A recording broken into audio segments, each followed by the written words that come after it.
ጤና ይስጥልኝ። ይህ ሰበር ዜና ሚዲያ ነው። ሰላምታችን በያላችሁበት ይድረስ እያልን አርዕስተ ዜናዎቹን እናስቀድማለን። አብራችሁን ቆዩ። በኦሮሚያ ክልል ምስራቅ ወለጋ ዞን ጊዳ አያና ወረዳ በመንግስት የጸጥታ መዋቅር አባላት ንጹሃን ዜጎች ላይ ሰቅጣጭ ግድያ እየተፈጸመ ነው ሲል ተቃዋሚው የእናት ፓርቲ አስታውቋል። ተጨማሪ ያለን ተሰሙታላችሁ። መምህሯን ለሁለት በመሆን የደፈሩት ግለሰቦች በእስራት ተቀጡ። በታጣቂዎች ታግተው የነበሩት የምዕራብ ሸዋ ዞን አይነ ስውሩ አቃቢ ሕግ መለቀቃቸው ተሰምቷል። ዝርዝር አለ። ከትላንትና ጀምሮ በመቀሌ ከንግድ ባንክ ገንዘብ ተዘርፏል በሚል በተለያዩ ማህበራዊ ሚዲያዎች ላይ መረጃዎች እየተሰራጩ መሆኑን ተከትሎ ከስፍራው የደረሰ መረጃ አለ። ትሰሙታላችሁ። አሜሪካ በኢትዮጵያ ያለውን ሁኔታ መሻሻሉን በመጥቀስ ለኢትዮጵያ ዜጎች ሰጥታ የነበረውን ጊዜያዊ ከለላ ማንሳቷን ገልጻለች። ዝርዝር አለ። በአዲስ አበባ የውስጥ ለውስጥ መንገዶችን አጥረው የሚገኙ አካላት በአስቸኳይ እንዳነሱ ባለስልጣኑ አስጠንቅቋል። የምትሰሙት ይሆናል። ለዚህ ቻናል አዲስ የሆናችሁ ሰብስክራይብ እና ላይክ ታደርጉ ዘንድ እየጋበዝን ወደ ዝርዝሩ እናልፋለን። አብራችሁን ቆዩ። እንኳን ደስ አላችሁ። የመጀመሪያ ዙር የማስታወቂያ ዋጋ ከ30% ቅናሽ ጋር በመሃል ፒያሳ አራዳና ወዳጅነት ፓርክ ፊት ለፊት ለሽያጭ ክፍት ሆነ። ከ15 ዓመት በላይ በዘርፉ ትልቅ ልምድ ያካበተው ሜሪት ፕሮፐርቲስ ቀድመው ለሚመዘገቡ ሰዎች ብቻ በተደረገ 30% ቅናሽ ባለ 1 መኝታ 10% ቅድመ ክፍያ 500 ሺህ ብር፣ ባለ 2 መኝታ በ10% ቅድመ ክፍያ 840 ሺህ ብር፣ ባለ 3 መኝታ 10% ቅድመ ክፍያ በ1.2 7,000 ብር ከ40% የባንክ ብድር ጋር ማግኘት ይችላሉ። ምን ይሄ ብቻ! በልዩነት ለ20 ደንበኞቻችን ታላቅ ቅናሽ እና ለቤተሰብ አሊያም በቡድን ሆነው ለሚገዙ ደንበኞቻችን ልዩ የቤተሰብ ቅናሽ አቅርበናል። ፈጥነው ይመዝገቡ፣ ከባለ 20ዎቹ አንዱ ይሁኑ። ታዲያ ምን ይጠብቃሉ? አሁን ከታች ባለው ስልክ ይደውሉልን። ሜሪት ፕሮፐርቲስ። ከትላንትና ጀምሮ በመቀሌ ከንግድ ባንክ ገንዘብ ተዘርፏል በሚል በተለያዩ የማህበራዊ ሚዲያ መረጃዎች እየተሰራጩ መሆኑን ተከትሎ ምንጮቻችን የሚከተለው መረጃ ደርሰውና ባንኩ የዲስትሪክቱን ግቢ ወለል ወደ አስፋልት ለመቀየር የአስፋልት ሬንጅ ተደፍቶበት የኮንስትራክሽን ሰራተኞች ስራቸውን እየሰሩ ሲሆን ከወትሮ ለየት ባለመልኩ በቁጥር በዛ ያሉ መኪኖች የዲስትሪክቱ ዋና መስሪያ ቤት በር ላይ እንዲቆሙ ተደርጓል። ማህበራዊ ሚዲያ ላይ እየተሰራጨ ያለው መረጃ መልክቶ የዲስትሪክቱ ኃላፊዎች እየተባለ ያለው ነገር ፍጹም ሐሰት መሆኑን ገልጸዋል። ዲስትሪክቱ ወለሉን በአስፋልት ኮንክሪት እየቀየረ በመሆኑ ማደሪያቸው ግቢ ውስጥ የነበሩ የዲስትሪክቱ መኪኖች ግቢው እየተሰራ ስለሆነ ሬንጅ እስኪደረግ ውጭ እንዲያድሩ አድርገናል ሲሉ የዲስትሪክቱ አመራሮች ገልጸዋል። ባልተለመደ መልኩ ከውጭ መታየታቸው በሌላ መልኩ ተተርጉሞ ሊሆን ይችላል ብለዋል። ዋናውን የመቀሌ ቅርንጫፍን ጨምሮ ሌሎች የትኛውንም የመቀሌ ከተማ የሚገኙ የኢትዮጵያ ንግድ ባንክ ቅርንጫፎች የተለመደው መደበኛ አገልግሎት እየሰጡ መሆኑን ምንጮቻችን ገልጸውልና አሜሪካ በኢትዮጵያ ያለውን ሁኔታ መሻሻሉን በመጥቀስ ለኢትዮጵያ ዜጎች ሰጥታ የነበረውን ጊዜያዊ ከለላ አነሳ። የዩናይትድ ስቴትስ የሀገር ውስጥ ደህንነት ቢሮ የኢትዮጵያውያን ጊዜያዊ ከለላ አሰራር ማብቃቱን አስታውቋል። ይህ ውሳኔ እንደ አውሮፓውያን አቆጣጠር በ2022 ከለላው ለመጀመሪያ ጊዜ ከተሰጠበት ጊዜ አንስቶ ህጋዊ የሆኑ ኢትዮጵያውያን በዩናይትድ ስቴትስ ውስጥ በህጋዊ መንገድ እንዲኖሩና እንዲሰሩ የሚያስችላቸውን ከለላ የሚያቋርጥ ነው ተብሏል።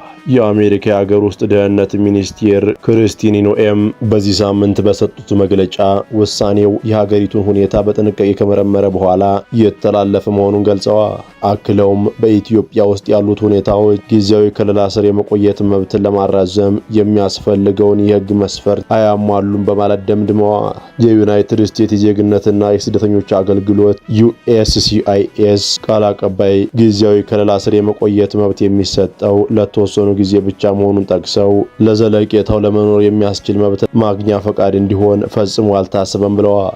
አክለውም በኢትዮጵያ ውስጥ ያሉት ሁኔታዎች ወደ ሀገራቸው ለሚመለሱ ኢትዮጵያውያን ደህንነት አደጋ የሚያስከትሉ አይደሉም ሲሉ ተናግረዋል። በአዲስ አበባ የውስጥ ለውስጥ መንገድ አጥሮች እንዲነሱ ባለስልጣኑ አስጠነቀቀ።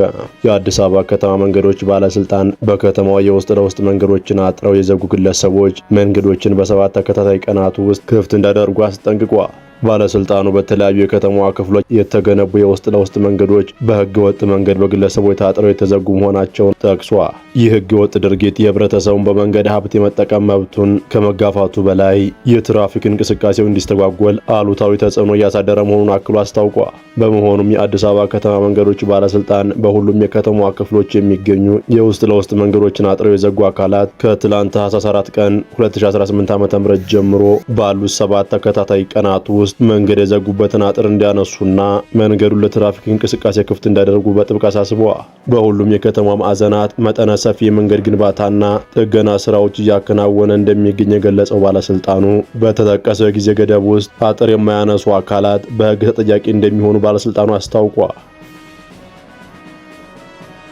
በታጣቂዎች ታግቶ የነበረው የምዕራብ ሸዋ ዞን አይነ ስውሩ አቃቢ ህግ ተለቀቀ።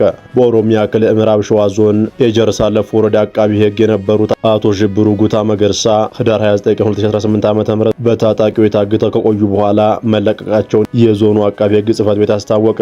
የምዕራብ ሸዋ ዞን አቃቢ ህግ ጽህፈት ቤት ባወጣው መግለጫ አቶ ሽብሩ ጉታ ከትላንት በስቲያ ህዳር 2 ቀን ከሰዓት 8 ሰዓት አካባቢ በደቡብ ምዕራብ ሸዋ ዞን በወሊሶ ወረዳ አዳሚ ጎቱ በተባለ የገጠር ቀበሌ ውስጥ በአስፋልት መንገድ ዳርቻ ብቻቸውን ተጥለው በማግስቱ ጠዋት ላይ እንደተገኙ ገልጿል።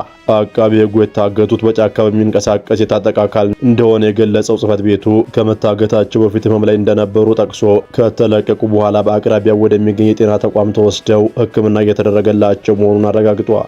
አቶ ሽብሩ ጉታ ታፍነው የተወሰዱት ቤተሰቦቻቸውን አነጋግረው በግል ተሽከርካሪ ወደ ስራቸው በመመለስ ላይ ሳሉ ሲሆን ድርጊቱ የተፈጸመው ህዳር 29 ቀን 2018 ዓ.ም ነበር። በተመሳሳይ ህዳር 17 ቀን 2018 ዓ.ም ከጅማ ከተማ ወደ ነቀምት ለስራ በመጓዝ ላይ በነበሩ የኦሮሚያ ክልል አቃቢያን ህግ ላይ በምስራቅ ወለጋ ዞን ጅማ አርጆ ወረዳ በታጣቂው በተፈጸመባቸው ጥቃት አንድ አቃቢያን ህግ ሲገደሉ 3ቱ ደግሞ ታግተው መወሰዳቸውን መዘገባችን አይዘነጋ። ታግተው ከነበሩ አቃቢያን ህጎች መካከል አቶ አለማየሁ መሰለና አቶ ይርጋ ምትኩ ህዳር 26 ቀን 2018 ዓ.ም በታጣቂዎቹ የኦሮሞ ነጻነት ግንባር ጦር እንደተለቀቁና ከቤተሰቦቻቸው ጋር እንደተቀላቀሉ የኦሮሚያ ጠቅላይ አቃቢ ህግ ቢሮ መግለጹ ይታወሳል። መምህሯን አስገድለው የደፈሩ 2 ግለሰቦች በእስር ተቀጡ። በምዕራብ ሸዋ ዞን ኖኖ ወረዳ ሀርቡ ጅባት ቀበሌ ውስጥ የግብረ ስጋ ድፍረት በደል የፈጸሙ 2 ግለሰቦች በእስራት መቀጣታቸውን ፖሊስ አስታወቀ። የምዕራብ ሸዋ ዞን ፖሊስ ዋና መምሪያ የኮሚኒኬሽን ክፍል ኃላፊ ምክትል ኢንስፔክተር ታደሰ በዩራ ለብስራት ራዲዮ እንደገለጹት አንደኛ ተከሳሽ ማሞ ዘነበ፣ ሁለተኛ ተከሳሽ ቢቂላ ፈቃዱ የካቲት 27 ቀን 2017 ዓ.ም ከሌሊቱ 7 ሰዓት ድርጊቱ መፈጸማቸውን ገልጸዋል። ተጎጂዋ በመምህርነት ሙያ ስታገለግል የነበረች ሲሆን በር ሰብረው በመግባት የግብረ ስጋ ድፍረት በደል እንደፈጸሙባት በማስረጃ ተረጋግጧል ብለዋል። 2ቱ ተከሳሾች መምህሯ ላይ ድርጊቱን ከፈጸሙ በኋላ ወዲያውኑ ለፖሊስ ደውላ በማሳወቋ ተከሳሾቹ በቁጥጥር ስር ውለዋል። ተጎጂዋ የጤና ምርመራ የተደረገላት ሲሆን በውጤቱም የግብረ ስጋ ድፍረት በደል በግዳጅ እንደተፈጸመባት ከጤና ተቋም የተገኘው መረጃ ማረጋገጡን ገልጸዋል።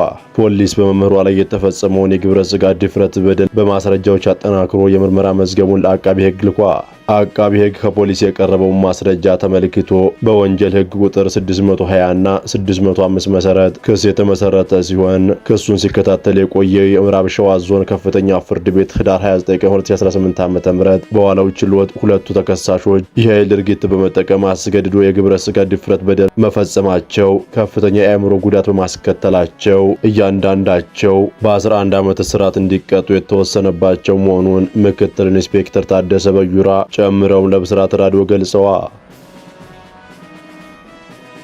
በኦሮሚያ ክልል ምስራቅ ወለጋ ዞን ጊዳያና ወረዳ በመንግስት የጸጥታ መዋቅር አባላት ንጹሃን ዜጎች ላይ ሰቅጣይ ግድያ እየተፈጸመ ነው ሲል ተቃዋሚው እናት ፓርቲ አስታወቀ።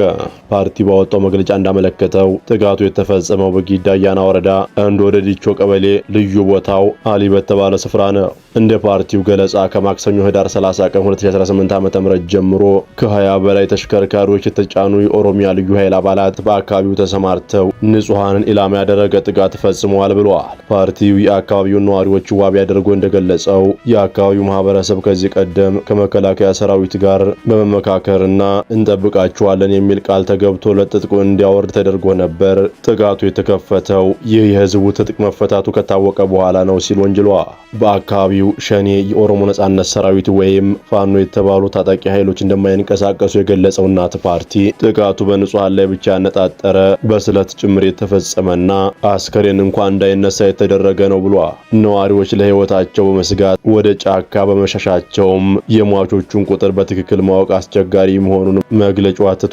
እናት ፓርቲ ድርጊቱን ለከፍተኛ የዘር ፍጅት የሚዳረግ ዝግጅትና ምልክት ሲል የጠራው ሲሆን የክልሉ ልዩ ኃይል ከዚህ ድርጊት እንዲታቀብ አሳስቧል።